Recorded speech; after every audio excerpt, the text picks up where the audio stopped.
Assalamualaikum anak-anak hebat, apa kabar? Semoga dalam keadaan sehat selalu.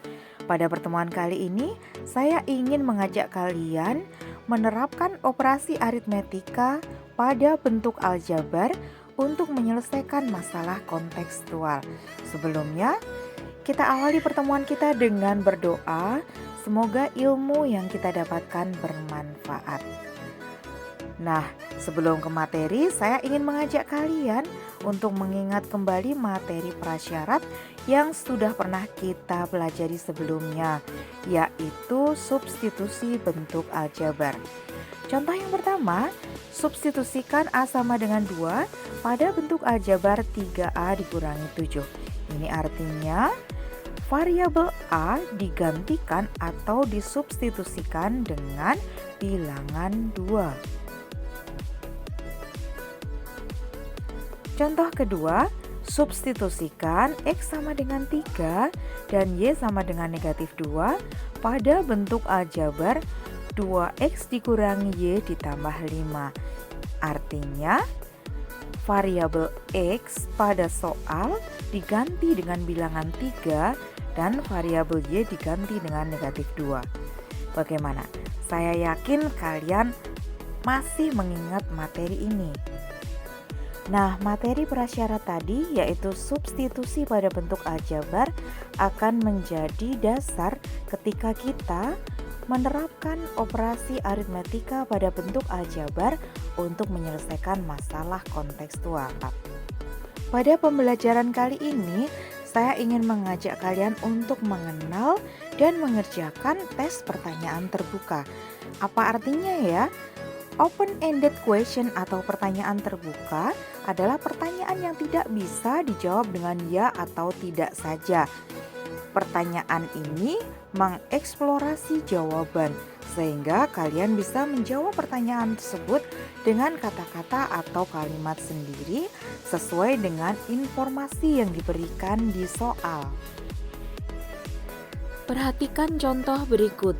Harga sebuah buku tulis Rp8.000, sedangkan harga sebuah pensil Rp5.000.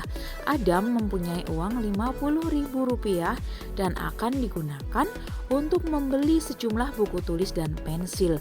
Tetapi ia tidak mau jika uangnya habis. Adam ingin jumlah uang yang dikeluarkan lebih dari Rp25.000 tetapi kurang dari Rp40.000. Bantulah Adam untuk menentukan jumlah buku tulis dan pensil yang akan dibeli. Untuk menjawab pertanyaan ini, pertama kita misalkan X adalah jumlah buku tulis yang dibeli dan Y adalah jumlah pensil yang dibeli. Karena harga sebuah buku tulis Rp8.000 dan harga sebuah pensil Rp5.000, maka diperoleh harga total pembelian buku tulis dan pensil adalah 8.000X ditambah 5.000Y. Jumlah uang yang dikeluarkan Adam harus lebih dari Rp25.000 tetapi kurang dari Rp40.000. Anak-anak, coba kita cermati jawaban dari beberapa siswa berikut ini.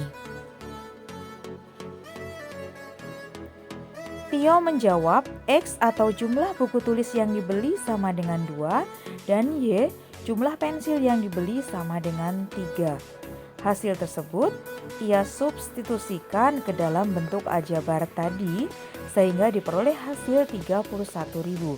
Jawaban ini benar karena uang yang dikeluarkan lebih dari Rp25.000 tetapi kurang dari Rp40.000. Sekarang kita lihat jawaban Desta. Desta menjawab X sama dengan 3 dan Y sama dengan 2. Kemudian Desta mensubstitusikannya ke dalam bentuk aljabar sehingga diperoleh hasil akhir Rp34.000. Jawaban ini juga benar karena lebih dari Rp25.000 dan kurang dari Rp40.000. Sekarang kita akan melihat jawaban dari Syaila. Syaila menjawab X sama dengan 3 dan Y sama dengan 4. Sehingga diperoleh hasil akhir Rp44.000. Apakah jawaban ini sesuai dengan informasi yang ada pada soal? Ternyata tidak ya, karena 44.000 lebih besar dari 40.000. Jadi ini tidak sesuai dengan ketentuan yang berlaku di soal. Jadi pada pertanyaan terbuka, antara satu anak dengan anak lainnya bisa mempunyai jawaban yang berbeda. Jawaban dikatakan benar jika jawaban tersebut sesuai dengan ketentuan yang ada di soal. Sedangkan jawaban dari beberapa jawaban tadi bisa kita simpulkan pada pertanyaan terbuka, antara satu anak dengan anak lainnya bisa jadi memberikan jawaban yang berbeda. Jawaban dikatakan benar jika jawaban tersebut mengikuti langkah-langkah mengerjakan matematika dengan tepat serta sesuai dengan ketentuan yang ada di soal. Jadi kalian tidak perlu ragu-ragu, yang penting mengerjakan dengan langkah yang benar dan sesuai dengan ketentuan soal. Anak-anak hebat, saya ingin mengajak kalian untuk mencoba mengerjakan sebuah soal dan kemudian melakukan refleksi diri dengan menggunakan jurnal atau diary yang saya buat di Google Formulir. Link dari soal dan diary tersebut saya letakkan di bagian deskripsi konten ini. Jadi nanti silahkan klik dua link yang ada di deskripsi. Oke anak-anakku, sampai di sini dulu pertemuan kita kali ini. Jangan lupa like, share, dan subscribe bagi yang belum. Terima kasih kalian sudah menyimak video ini sampai selesai. Kita akhiri dengan bacaan hamdalah ya. Alhamdulillahirrabbilalamin. Wassalamualaikum warahmatullahi wabarakatuh. Jangan lupa untuk tersenyum dan tetap bahagia.